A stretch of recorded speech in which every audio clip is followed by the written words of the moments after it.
Dr. Ambedkar, do you think democracy is going to work in India? No. Except in a formal sense, if you want. Well, but elections are very important. No. இல்லை, அவை உண்மையில் நல்ல ஆட்களை உருவாக்கினால் தேர்தல்கள் முக்கியமானவை. But aren't they important because they allow you to change a government? I mean, it's better to change peaceably than to change it. Yes, but who has got the idea? You see? ஆம், ஆனால் வாக்கெடுப்பு அரசாங்கத்தை மாற்றுவதற்கு என்பதை எத்தனை பேர் அறிவார்கள்? யாரும் இல்லை. மக்களுக்கு அது பற்றிய உணர்வும் இல்லை. நமது தேர்தல் முறையும் வேட்பாளர்களை தேர்ந்தெடுக்க அனுமதிப்பதில்லை. எடுத்துக்காட்டாக, எருது சின்னத்தில் வாக்களிக்கும்படி காங்கிரஸ் கட்சி கூறினால் அதில் நிற்கும் வேட்பாளர் யார் என்ற கேள்வி எழுவதில்லை. அதை பற்றி மக்கள் கவலைப்படுவதில்லை. மக்களும் அந்த சின்னத்திற்கே வாக்களிப்பார்கள். எருது சின்னத்தில் போட்டியிடுபவர் ஒரு கழுதையா அல்லது ஒரு கல்வி கற்ற நபரா என்பது மக்களுக்கு தெரியாது.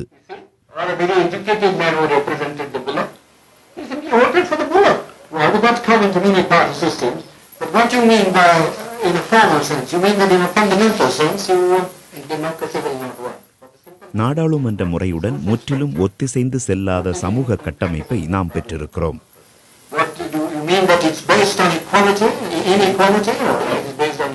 ஆம், இது சமத்துவமின்மையை அடிப்படையாக கொண்டுள்ளது. சாதி முறையை ஒழிக்காமல் இதை உங்களால் சீர்படுத்த முடியாது. இது சமூக கட்டமைப்பு குறித்த ஒரு கேள்வி. இதனை வெளிக்கொண்டு வர வேண்டும். இந்த சமூக கட்டமைப்பை அமைதியான முறையில் நீங்கள் சீர்படுத்த வேண்டும் என்று எண்ணினால் அதற்கு கொஞ்சம் காலம் பிடிக்கும் என்று கூற தயாராக இருக்கிறேன். ஆனால் சமூக கட்டமைப்பை மாற்றும் முயற்சிகளில் யாராவது ஈடுபட வேண்டும்.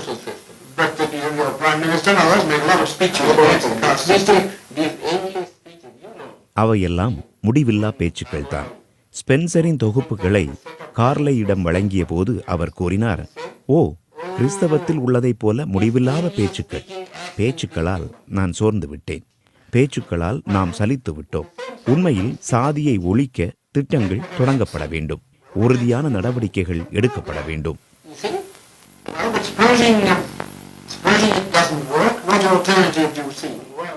மாற்றாக எதுவுமே சாத்தியம்தான். எடுத்துக்காட்டாக கம்யூனிசம்.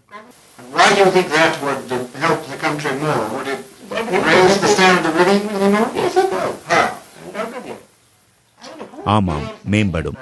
தேர்தல்களை விட தங்கள் அடிப்படை தேவைகள் குறித்து மக்கள் அதிகம் கவலை கொள்கிறார்கள். அமெரிக்காவில் ஜனநாயகம் எடுபடுகிறது. அங்கு கம்யூனிசம் வரும் என்று நினைக்கவில்லை. காரணம், ஒவ்வொரு அமெரிக்கரின் வருமானமும் அதிகம்.